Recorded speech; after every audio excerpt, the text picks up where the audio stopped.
The City at World's End. Chapter 5. In the Red Dawn.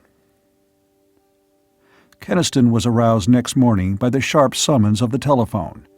He awoke with chill, stiff limbs on the sofa where he had dozed fitfully during the night. He had fired the coal furnace half a dozen times, but the house was cold and white frost was thick on the storm windows. He stood up, heavy with sleep, oppressed with a sense of evil things but still mercifully vague, and stumbled mechanically toward the phone. It was not until he heard Hubbell's voice on the wire that his mind cleared and he remembered yesterday. Hubbell's message was brief. "Will you get over here, Ken? The Keystone Coal Yard. I'm afraid there's going to be trouble." Keniston said, "Right away." He hung up and stood where he was for a moment, painfully adjusting himself to the realization of how different today was from all the other days of his life. His hands and feet were numb, and his breath steamed faintly in the room. Presently he stirred himself, going hastily to the cellar, where he dug into the dwindling dregs of last winter's coal. Carol was there when he went back up. She wore her fur coat over her night things, and her eyes were heavy and shadowed, as though she had not slept much. "The phone woke me," she said. "Is it—" She did not finish. It was ridiculous to inquire whether the call had brought bad news. They were all existing in a horror dream in which everything was bad. He only told her that Hubbell wanted him for a while. Then, a little hesitantly, he put his arms around her. "You're all right now?" he asked. "Yes, Ken. I'm all right." But her voice was remote and tired, and had no life in it.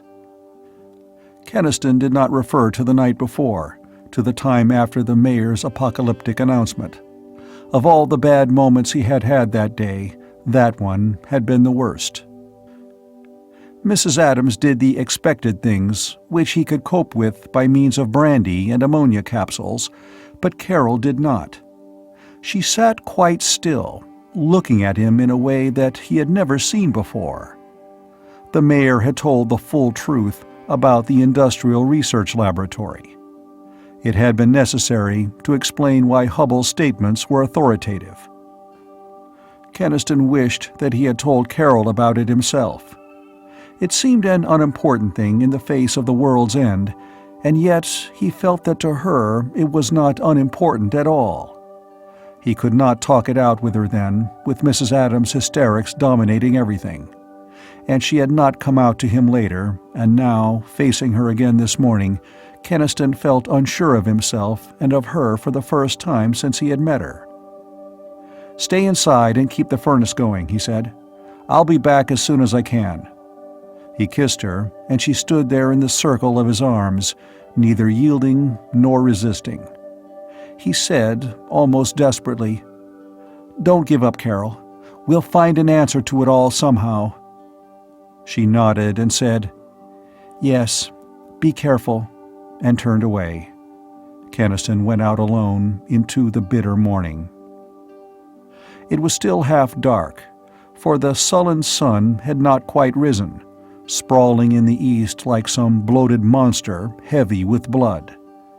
He refilled the Jeep's radiator, which he had drained the night before.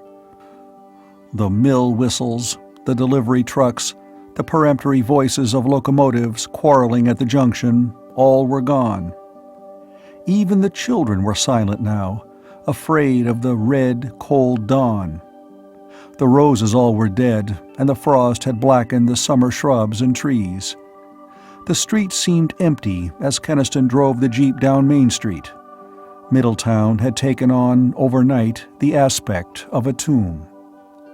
Smoke arose from every chimney, in the houses where the people crouched indoors, peering sometimes with pale faces, framed in frost-rimed glass as the Jeep went clattering by in the silence.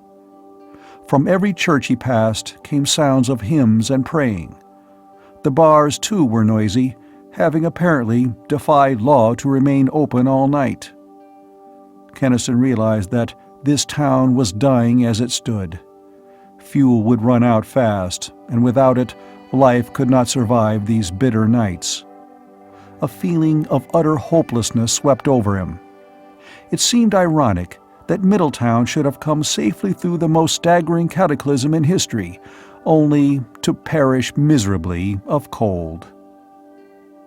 Dimly, in the back of his mind, a thought began to form.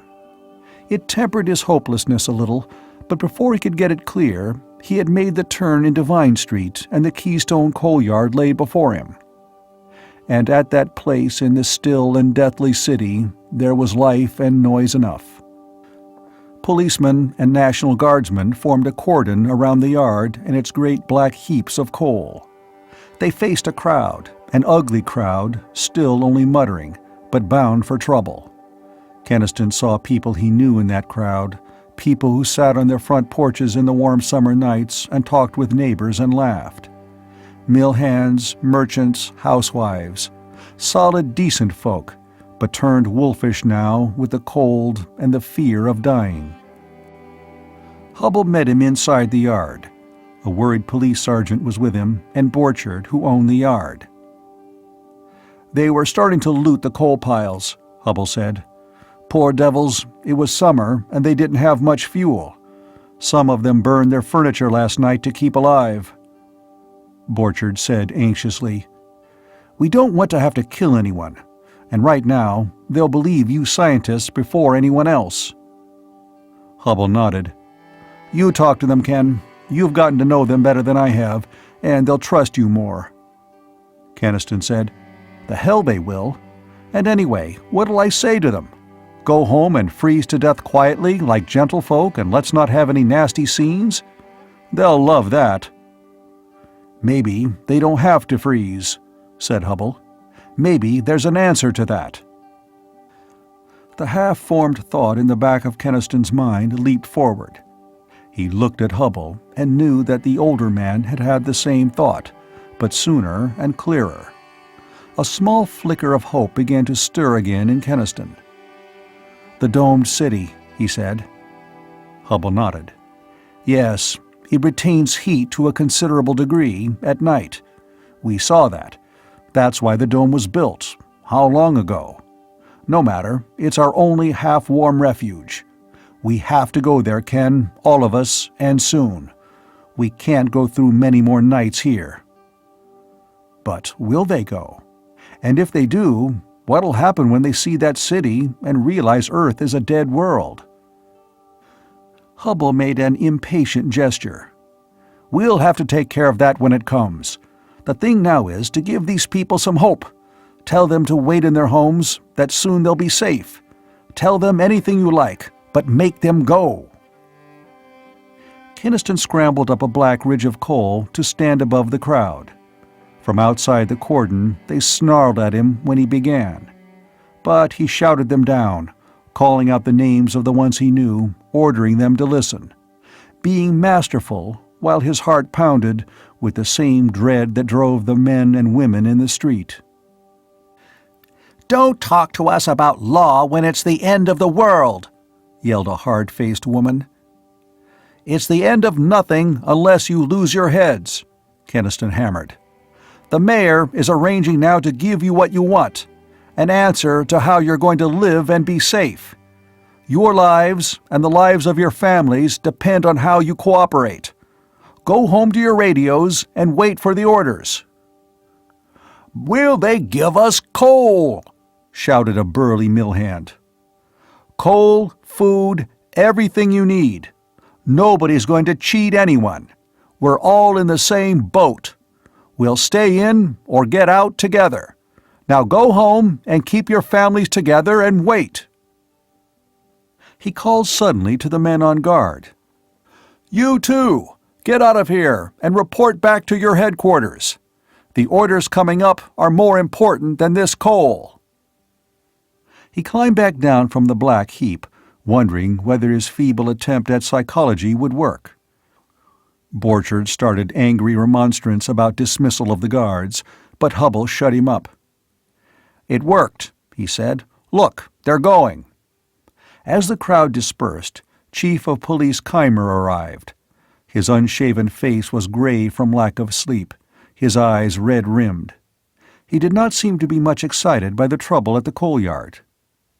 "We've had a lot more than this on our hands during the night," he said. Keniston learned then what had gone on in Middletown since the mayor had finished speaking. The deaths from shock, the scattering of suicides, the outbreaks of looting in the downtown streets, quickly checked. A dozen people, mostly drunks, had died of cold. "But the barricades at the edge of town were the worst," Keimer said tiredly. "You know, a good number of people from outside Middletown were trapped here by this thing. They, and some of our own people, gone panicky, tried to stampede out of town." He added as he turned back to his car, "They tell me more than 2,000 people were baptized last night." "We'll go with you to City Hall," Hubble told him. "Yes, you too, Ken. I'll need your help with the mayor." It seemed impossible that the pudgy little mayor could be a problem.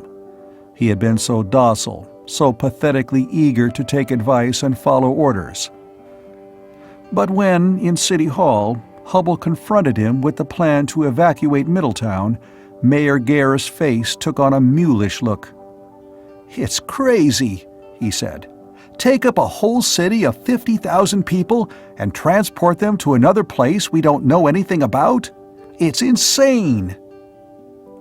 "There are enough cars, buses, and trucks to transport the population and supplies. There's enough gasoline to run them."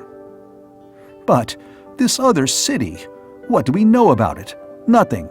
There might be any kind of danger there. No, I was born in Middletown. I've lived here all my life. I've worked hard to get where I am. I just spent $5,000 to redecorate my house, and I'm not going to leave it." He glared at them, and his plump body trembled. Hubble said gently, "We're all afraid, Mr. Garris. It's a hard thing to do. People have their roots, and they can't break them easily all at once. But we must go. We must seek shelter or die." The mayor shook his head. "My wife and daughter, they've been hysterical all night, pleading with me to do something, to make things go as they always have. This has been an awful shock to them. I don't think they could stand any more." "Slap their faces, Mr. Garris," Hubble said brutally. "This has been a shock to all of us. Now what are you going to do? Will you call in the city council, or won't you?" "I can't. Not on that proposal." Garris' face crinkled like that of a child about to cry. "Honestly, gentlemen, I can't." Keniston thought of Carol shivering in her fur coat, struggling with the last shovels of coal, and the thought made him grasp Garris savagely by the shirt front. "All right, don't," he snapped. "The people are waiting for an announcement from you, but I'll make one myself. I'll tell them that there's a way to save them, but that Mayor Garris won't hear of it. I'll tell them they must die of cold because their mayor won't give up his big fine house with its cellar full of coal. Would you like me to tell them that, Mr. Garris?" Keniston thought he had never seen a man turn so white. "They'd tear me to pieces," whispered Garris. "No, no, don't." He looked piteously from one to the other, and then he said, "I'll call in the council." The men of the council reacted, at first, very much as the mayor had done. Keniston did not entirely blame them. The difficulties of uprooting a population of 50,000 and moving it bodily in a short space of time to a place it had never seen nor heard of were enough to daunt anybody. But Hubble's arguments were unanswerable. It was move or die, and they knew it. And in the end, the decision was made. A crushed, frightened little man, Mayor Garris went to make his announcement. On the way to the broadcasting station, Keniston looked at Middletown. The big houses, standing lordly on the north side. The little houses in close-set rows with their tiny gardens. It was going to be hard, very hard. The people who lived in those houses would not want to leave them. In a low, tired voice, bereft now of pomposity and guile, the mayor spoke to the people of Middletown. "So, we must leave Middletown temporarily," he concluded. And he repeated the word, temporarily. "The domed city out there will be a little cold too, but not so cold as unprotected Middletown. We can live there until things clear up. Stay by your radios. You will be given instructions. Please cooperate to save all our lives. Please." End of Chapter 5.